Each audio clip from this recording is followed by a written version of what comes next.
कुछ नहीं सर, हम जो म्यूनसिपल डिपार्टमेंट डेवलपमेंट डिपार्टमेंट ये एरिया पूरे सर्वे करे से उनको इमेज फ़ोटो भी निकाले, उनका डिटेल्स भी लिख दिए। 2 से 1 आदमी कट निकाले के बाद अभी जो लैंड देख के और एक ज़्यादा एप्लीकेशन आ रहे, ठीक है, वो भी एप्लीकेशन हम ले रहे, उसका नाम लिख के ऑनरेबल कलेक्टर साहब से डिस्कस करके, और कुछ जगह तो वो साहब के डिसीजन पे डिपेंड रहता है, उसके हिसाब से बात करेंगे। आदिलाबाद पहले ही बहुत बैकवर्ड एरिया है। यहाँ की सियासत आप लोगों ने देखी, और यहाँ पर आदिलाबाद के अंदर जो हालात जो मुसलमान और दलितों के साथ जो आज गुजर रही है, ये मौजूदा गवर्नमेंट के नज़र में नहीं है। रहने के बावजूद भी ये लोग नज़रअंदाज कर रहे हैं, क्योंकि आज जो अंबेडकर चौक, देवीचंद चौक, गांधी चौक, पंजाब चौक से जो फुटपाथ के कारोबार जो डेली रोज़मर्रा की ज़िंदगी जो जीते थे, आज वो लोगों का रोज़गार छीना गया। अगर आप लोगों को गणेश टाकीज़ को अगर फुटपाथ पे जगह देना ही है तो दीजिए आप लोग, मगर पहले अशोक रोड को साफ कराइए। कितनी फीट की रोड है वो? 40 फीट की रोड है, 12 फीट बच गई। कलेक्टर साहब, आप लोगों को पावर से सीधा का मिनिस्टर है, आप करा सकते, पहले वो करा के फिर इसके पास आइए आप लोग, ये दीजिए। वरना क्या हो जाएगा, यहाँ पर मुसलमान बैठे हुए, वहाँ पे मुसलमान नहीं है, उसके वजह से वो लोग, हमको तो ऐसा लग रहा है कि सिर्फ और सिर्फ मुसलमानों के साथ नाइंसाफी हो रही है। ये कहाँ का इंसाफ है?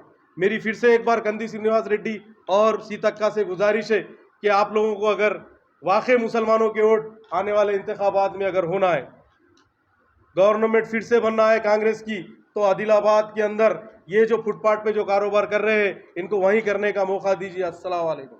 आज फुटपाथ स्ट्रीट वेंडर्स को लिहाज आज कमिश्नर, आरडीओ, डीएसपी साहब और आज पूरे फुटपाथ लोग आके सुबह गणेश टाकीज़ में टेम्पररी देते बोल के हम आपको वहाँ से हम बंडियाँ खोल रहे थे, आके ऑलरेडी उन लोग लेके चल गए, हम आपको छीने भी नहीं दिए। बल्ले वाले कमिश्नर सब जने आके लेके चल गए। साहब, हम लोग कहाँ जाना? हम 20-25 साल से कारोबार कर रहे, हमारा रोज़गार यहीं छे। आदिलाबाद कलेक्टर साहब जो इसके अंदर 3-4 मीटिंग लेने के बाद भी उनका एक फ़ैसला था कि निकालना है, और उन्होंने आज इसको अंजाम दिया।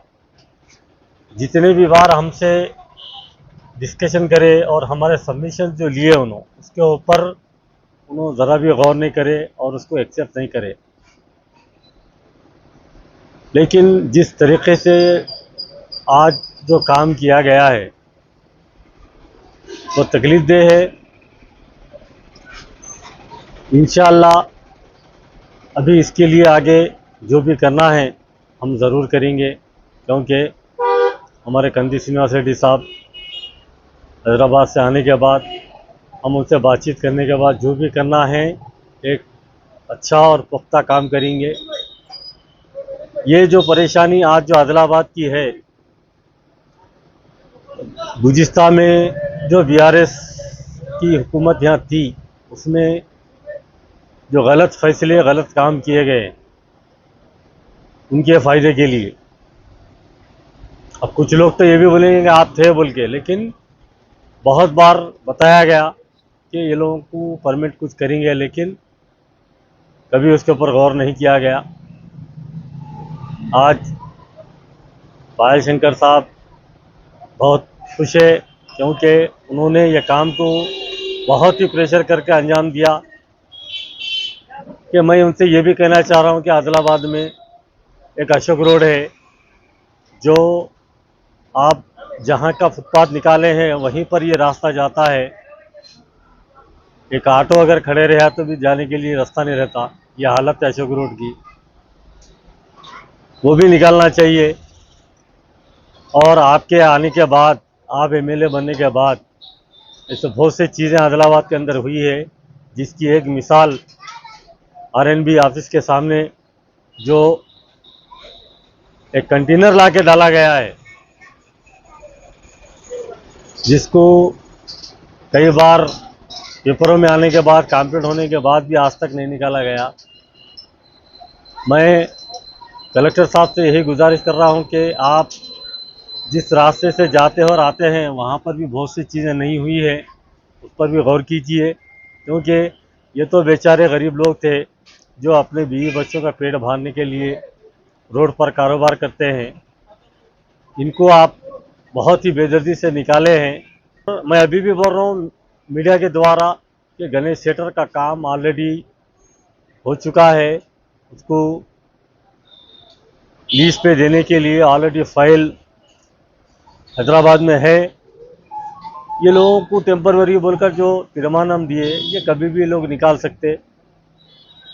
हम यही गुजारिश करें कि आप नियत अगर आपकी साफ़ है तो आप इनको परमिट वहाँ पर सेट करना है, मार्केट एरिया है, बिल्कुल आप कोशिश नहीं करके आप डायरेक्ट उठा दिए। इंडिया समय पर मज़ीद दिलचस्प प्रोग्राम्स देखने के लिए लाइक कीजिए हमारा फेसबुक पेज @इंडिया समय 17 और सब्सक्राइब कीजिए हमारे यूट्यूब चैनल इंडिया समय को।